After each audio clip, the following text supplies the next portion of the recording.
সংগ্রাম করে দেখিয়েছি আমার কাছে।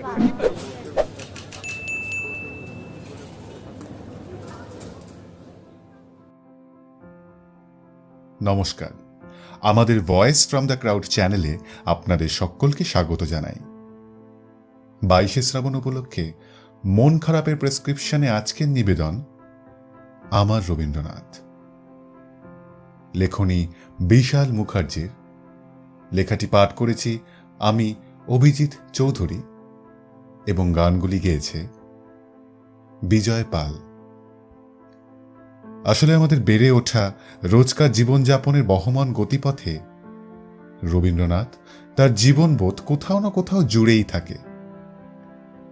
তাই তার প্রতি শ্রদ্ধার্ঘ্য জানিয়েই আমাদের আজকের এই নিবেদন।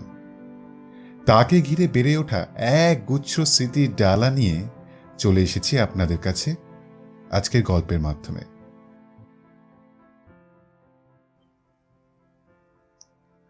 যখন বাবা মার হাত ধরে কলকাতায় আসি তখন বয়স 7। বাংলা তখন একটু আধটু বুঝি, কিন্তু বলতে একদম পারি না। ফলত বাড়ির বাইরে বেরোনো প্রায় বন্ধ। সে বছর পাড়ায় হওয়া অনুষ্ঠানের বাজতে থাকা মাইক আর পাড়ার বাচ্চাদের সেদিকে ছুটে ছুটে যাওয়া দেখে আমারও যেতে মন চাইল। শত বায়না আর কাকুতি মিনতির পর বিকেলে গলায় পাউডার মেখে মায়ের হাত ধরে গেলাম সেখানে। বিভিন্ন আলোয় সজ্জিত বাঁশ আর কাপড় দিয়ে সাজানো সেই মাঠ অন্য দিনের তুলনায় একদম নতুনভাবে সেজে উঠেছিল, অনেকটা আমার মতো। রূপটাও পাল্টে গিয়েছিল সেদিনকে, আর সাথে গন্ধটাও। সেদিন মাঠটা মহিলাদের খোঁপায় বাঁধা জুই আর বেলফুলের মালার গন্ধে মেতে উঠেছিল। সবাই বেশ খুশিও ছিল, কেউ কেউ তো গানও করছিল। তখন লক্ষ্য করেছিলাম স্টেজের মাঝ বরাবর একটা ছবি রাখা, আর তাতে ফুলের মালা পরানো। বড় বড় সাদা চুল আর লম্বা দাড়ি ভর্তি একটা গম্ভীর মুখ। সেদিন জানতে পারি অনুষ্ঠানের নাম রবীন্দ্র সন্ধ্যা, আর লোকটি আর কেউ নয়, বাঙালির কবিগুরু রবীন্দ্রনাথ ঠাকুর। আর যার কোলে বসে আমি অনুষ্ঠানটি হাঁ করে দেখছিলাম সে হলো জয়দেবদা। আমার পাশের বাড়ি থাকে। আর যে গানটি কোরাসে চলছিল সেটা হলো, এদিন আজি কোন ঘরে গো খুলে দিল দ্বার, আজি প্রাতে সূর্য ওঠা সফল হলো কার। এদিন আজি কোন ঘরে গো খুলে দিল দ্বার, আজি প্রাতে সূর্য ওঠা সফল হলো কার। কাহার অভিষেকের তরে সোনার ঘটে আলোক ভরে, কাহার অভিষেকের তরে সোনার ঘটে আলোক ভরে। উষা কাহার, উষা কাহার আশিস বহি হলো আধার পার। আজি প্রাতে সূর্য ওঠা সফল হলো কার। এদিন আজি কোন ঘরে গো খুলে দিল দ্বার, আজি প্রাতে সূর্য ওঠা সফল হলো কার। তারপর প্রায় 6 মাস কেটে গেছে। সরোজনী মেমোরিয়াল নামের এক প্রাইমারি স্কুলে ভর্তি হয়েছি। বাংলা পড়তে আর বলতে তখনও শিখছি সহজ পাঠের সাহায্যে। তো একদিন কুমোরপাড়া গরুর গাড়ি বলতে বলতে স্কুল থেকে ফিরছি, হঠাৎ দেখলাম রবীন্দ্রনাথ বসে বসে তাস খেলছে। দেখেই আমার সে কি আনন্দ! ভাবলাম গিয়ে বলি, আপনার সহজ পাঠ আমি পড়েছি, দেখুন কুমোরপাড়ার গরুর গাড়ি আমার কেমন মুখস্থ। আবার ভয়ও লাগলো, এত বড় মানুষ যদি বকা দেন। তাই ছুট্টে বাড়ি গেলাম আর মাকে বললাম, জানো মা, আমি রবীন্দ্রনাথকে দেখলাম তাস খেলতে। মা তো সেটা শুনে হেসেই কুপোকাত, আমার কথা শুনলই না। মন খারাপ করে যখন উঠোনে গিয়ে বসলাম, জয়দেবদা এলো, আমার পাশে এসে বসল। একটা পাতার বাঁশি তার হাতে। সেটা বাজাতে বাজাতে সে শুনল সবটা, আর মুচকি হেসে একটা ছবি নিয়ে এলো আমার কাছে এবং আমায় রবীন্দ্রনাথ আর যে কোনো বড় দাড়ি আর চুলওয়ালা লোকে তফাৎ বোঝালো। তারপরও বহুবার আমি সেই লোকটাকে দেখেছি, লজেন্স বিক্রি করতে অথবা এগরোল খেতে। তবুও আর কোনোদিনও তাকে রবীন্দ্রনাথ ভাবিনি। তুমি কি কেবলই ছবি, শুধু পটে লিখা, ওই যে সুদূর নিহারিকা, যারা করে আছে ভিড় আকাশের নীল, ওই যারা দিন রাত্রি আলো হাতে চলিয়াছে আধারের যাত্রী, গ্রহ তারা রবি। তুমি কি তাদের মতো সত্য নও? হায় ছবি, তুমি শুধু ছবি, তুমি কি কেবলই ছবি। একটু বড় হয়েছি তখন, তবুও পাড়ার বাচ্চাদের সাথে খেলার পারমিশন আমি পাইনি। আমাদের কাঠের জানলায় একটা ফাটল ছিল, সেটা দিয়ে এই বাইরের ছেলেদের দেখতাম খেলতে, আর মা দুপুরে ঘুমিয়ে গেলে দরজা খুলে উঠোনে যেতাম। পাড়ার বাচ্চা না হোক, কিন্তু আমিও বন্ধু পাতিয়েছিলাম। তাদের মধ্যে 3 জন ছিল সুপুরি গাছ, একটা রোগা পাতলা কাঁঠাল গাছ, আর একটা পাতাবাহার গাছ। আমি সারা দুপুর খেলতাম তাদের সাথে, কত গল্প করতাম। হলুদ হয়ে যাওয়া পাতা ছিঁড়ে দিতাম, ধুলো মুছিয়ে দিতাম, কাণ্ডে হাতও বোলাতাম। ভীষণ ভালো লাগতো দুপুরের ওই সময়টা। ওরাও কত গল্প করতো আমার সাথে, আমার ভাষাও বুঝে যেত। আর এসব কিছুই জয়দেবটা দেখতো দাঁড়িয়ে দাঁড়িয়ে। একদিন একটা গল্পের বই এনে আমায় পড়িয়ে শোনালো সে। পরিচয় করালো বলাইয়ের সাথে। এই বলাই আমার ভীষণ চেনা লাগলো, নিজের মতো লাগলো। তবুও গল্পের শেষটায় জয়দেবদার গলা কেমন যেন একটা আটকে গিয়েছিল সেদিনকে। কেন তখন আমি বুঝতে পারিনি,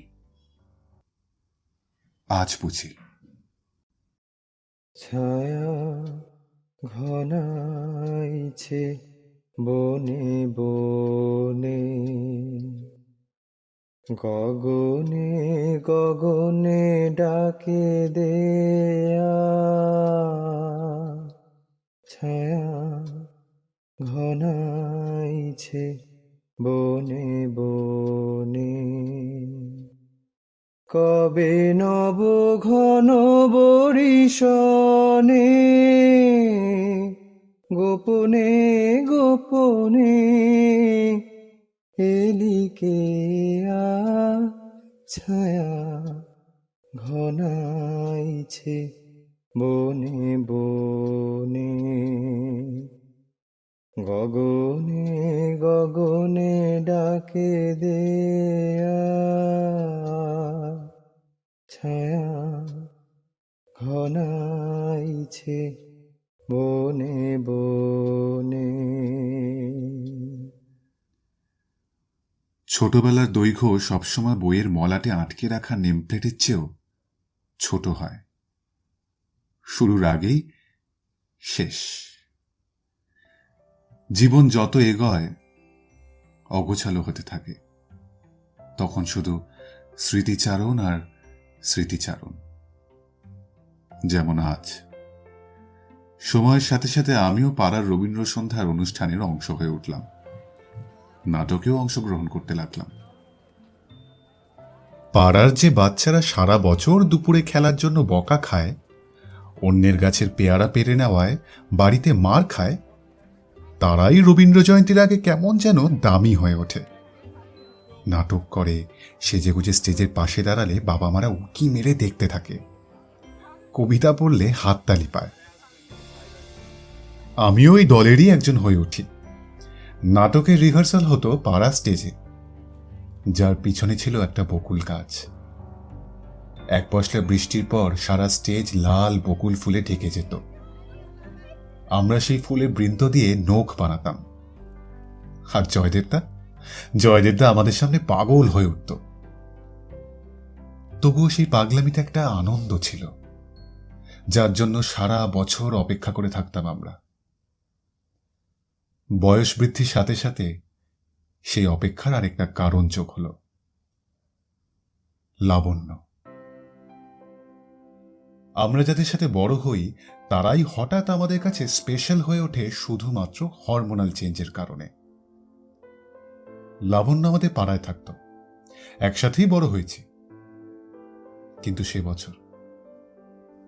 বছর হঠাৎ লাবণ্যকে শাড়ি পরে স্কুলে যেতে দেখে মনে হলো সারা জীবন ওর জন্য অপেক্ষা করতে পারি।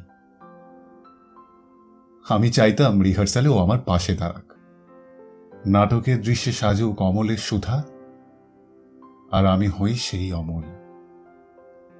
হয়তো লাবণ্য এটাই চাইতো, কারণ সে বছর স্টেজে ও পুরো গানটা আমার দিকে তাকিয়েই গেয়েছিল। লাল পাড় সাদা শাড়ি, কপালে একটা ছোট্ট টিপ, আর খোপায় গোঁজা জয়ফুল তাকে অন্যরকম একটা মাত্রা দিয়েছিল, অন্যরকম একটা রূপ দিয়েছিল।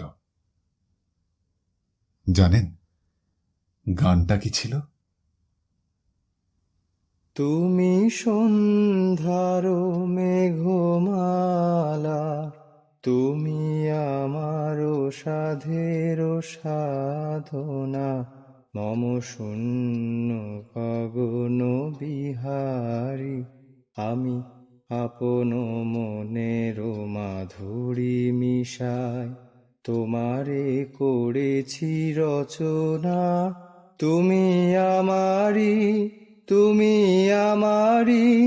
মম অসীম গগন বিহারী, তুমি সন্ধ্যার মেঘমালা, তুমি আমার সাধের সাধনা।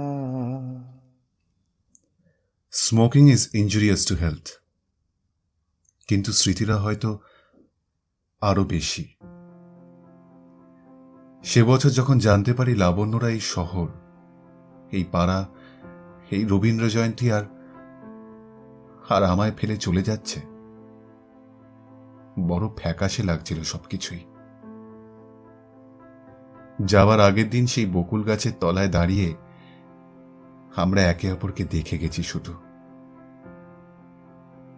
যেদিন ওরা গাড়ি করে গেল, আমি জানলায় দাঁড়িয়ে দেখছিলাম ওকে। জানি না কেন লাবণ্য আমার দিকে ফিরেও তাকায়নি। তখন সদ্য গোফের রেখা উঠেছে। সেবার প্রথম জয়দেবদার সাথে সিগারেট খেয়েছিলাম।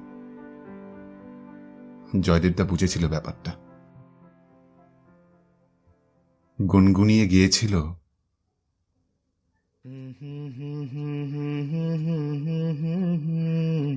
কে মোরে ডাকিবে কাছে, কাহারো প্রেমের বেদনায় আমারও মূল্য আছে, ও গো কে মোরে ডাকিবে কাছে, কে মোরে ফিরাবে অনাদরে, কে মোরে ডাকিবে কাছে, কাহারো প্রেমের বেদনায় আমারও মূল্য আছে, ও গো কে মোরে ডাকিবে কাছে। এ নিরন্তর সংশয় হায়, এ নিরন্তর সংশয় হায়, পারিনে যুঝিতে আমি তোমারে শুধু পেরেছি বুঝিতে, ও গো যে ছিল আমার স্বপ্ন চারিণী, তারে বুঝিতে পারিনি, তারে বুঝিতে পারিনি, যে ছিল আমার স্বপ্ন চারিণী। তারপর কেটে গেছে অনেকটা সময়। মাধ্যমিক, ইঁদুর দৌড়, আমার কাছে লাবণ্য, রবীন্দ্র জয়ন্তী, জয়দেবদা সবকিছু অস্পষ্ট হয়ে উঠতে থাকে। জয়দেবদা আমাকে মিস করত, কথাও বলতে চাইত। তখন বুঝিনি জয়দেবদা আর আমার সেই কাবুলিওয়ালা আর ছোট্ট মেয়েটির সম্পর্ক। সেই সম্পর্কে কোনো দেনা পাওনা নেই, শর্ত নেই, ছিল এক রাস নিঃসঙ্গতা থেকে পালাতে থাকা একটা মানুষ, যার শুধু সঙ্গী চাই। যখন এসব বুঝে উঠলাম, ততদিনে অনেক দেরি হয়ে গেছে। জয়দেবদার ক্যান্সার ধরা পড়ল। বাইরে বেরোনো একদম বারণ। আমি দেখতাম সে জানলার পাশে বসে থাকতো দিনরাত। আমি কোনোদিনও জয়দেবদাকে দেখিনি কিচ্ছু করতে। কোনো ইঁদুর দৌড় নেই, চিন্তা নেই, গান গেয়ে কবিতা পড়ে কাটিয়ে দেওয়া জীবন তার। সেই তাকেই যখন জানলার কাছে দাঁড়িয়ে থাকতে দেখতাম, মনে হতো কাজ না থাকাটা অভিশাপ হতে পারে এরকম। সে তাকিয়ে থাকতো রাস্তার দিকে, কথা বলতো রাস্তা দিয়ে যাওয়া ফেরিওয়ালাদের সাথেও, আঁকিবুকি কাটতো খাতায়, তাকিয়ে থাকতো আকাশের দিকে। হয়তো ভাবতো আর কিছুদিন পর দেখতে পাবে না এই আকাশ, তাই ভরে নিত এই সূর্যোদয়, আকাশ, গাছের সবুজ, তারাদের। আচ্ছা, মানুষ চলে যাওয়ার আগে জীবনকে বেশি করে আঁকড়ে ধরে, দোষ দেয়, উইশ লিস্ট পূর্ণ করে, ভুল সূত্রে নেয়। কিন্তু জয়দেবদাকে এত শান্ত, এত তৃপ্ত কেন লাগতো আমার? ওর চোখগুলো, কোনো রাগ নেই ভাগ্যের ওপর, শুধু যেটুকু আছে সেটুকু বাকিটুকুর মতোই কাটাতে চাইতো। কষ্ট পেত কেউ উপরি সহানুভূতি দেখালে, লুকিয়ে লুকিয়ে তখনও উত্তম কুমারের মতো সিগারেট খেয়ে রিং ছেড়ে দেখাতো। বারণ করলে হাসতো আর বলতো, বহিয়া বহিয়া ফিরি কত আর। আমি তিলে তিলে জয়দেবদাকে অমল হয়ে উঠতে দেখতাম। জানলার পাশে বসে একটা গান করত। না পেয়ে তোমার দেখা, একা একা দিন যে আমার কাটে না রে। ভেঙে মোর ঘরের চাবি নিয়ে যাবি কে আমারে। ও বন্ধু আমার, বুঝি গো রাত পোহালো, বুঝি ওই রবির আলো, আভাসে দেখা দিল গগন পারে। সম্মুখে ওই হেরি পথ, তোমার কিরত পৌঁছবে না মোর দুয়ারে। ভেঙে মোর ঘরের চাবি নিয়ে যাবি কে আমারে। ও বন্ধু আমার, না পেয়ে তোমার দেখা, একা একা দিন যে আমার কাটে না রে। ভেঙে মোর ঘরের চাবি নিয়ে যাবি কে আমারে। রবীন্দ্রনাথ আমার জীবনে বহুবার এসেছেন। লজেন্স বিক্রেতা থেকে অমল অব্দি, বলাই থেকে লাবণ্য অব্দি, ভিন্ন বয়সে ভিন্ন ভিন্ন ভাবে ধরা দিয়েছেন। জীবন স্মৃতি সেই রবীন্দ্রনাথ যে তেতলায় দাদার ঘরে বাথরুমের জলের কল খুলে তার নিচে দাঁড়িয়ে থাকা নিজেকে দেখে বড় মনে করত, তার সাথে আমি যেমন একাত্ম বোধ করি, তেমনি শেষের কবিতায় খুঁজে পাই নিজেকে।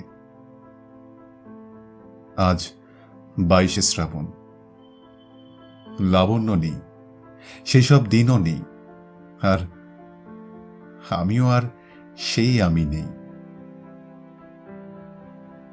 তবে কি জানেন, সেই প্রথম অনুষ্ঠানে দেখা দাড়ি গোফলা গম্ভীর মুখ, সেই জয়দেব তার চোখ, সেই লাবণ্যর হাসিটা কোথাও না কোথাও এক হয়ে ওঠে, অদ্ভুত একটা মুখ সৃষ্টি করে। হঠাৎ জলজল করে ওঠে, আবার নিভে যায়, আর একটা গানের সুর চলতে থাকে। জীবন মরণে সীমানা ছাড়ায় বন্ধু হে আমার রয়েছ দাঁড়ায়। জীবন মরণে সীমানা ছাড়ায় এ মোর হৃদয়ের বিজন আকাশে তোমারও মহাসন আলোতে ঢাকাশে। এ মোর হৃদয়ের বিজন আকাশে তোমারও মহাসন আলোতে ঢাকাশে। গভীর কি আশায় নিবিড় পুলকে তাহারও পানে চাই দুবাহু বাড়ায়। জীবন মরণে সীমানা ছাড়াই বন্ধু হে আমার রয়েছ দাঁড়ায়। জীবন মরণে সীমানা ছাড়াই।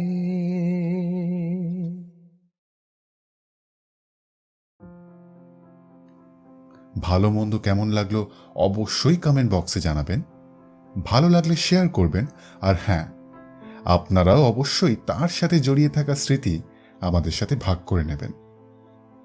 চ্যানেলটি এখনো সাবস্ক্রাইব না করে থাকলে অবশ্যই সাবস্ক্রাইব করবেন, আর আমাদের এইভাবেই ভালোবেসে যাবেন। আমরা আপনাদের মতামতের অপেক্ষায় থাকব।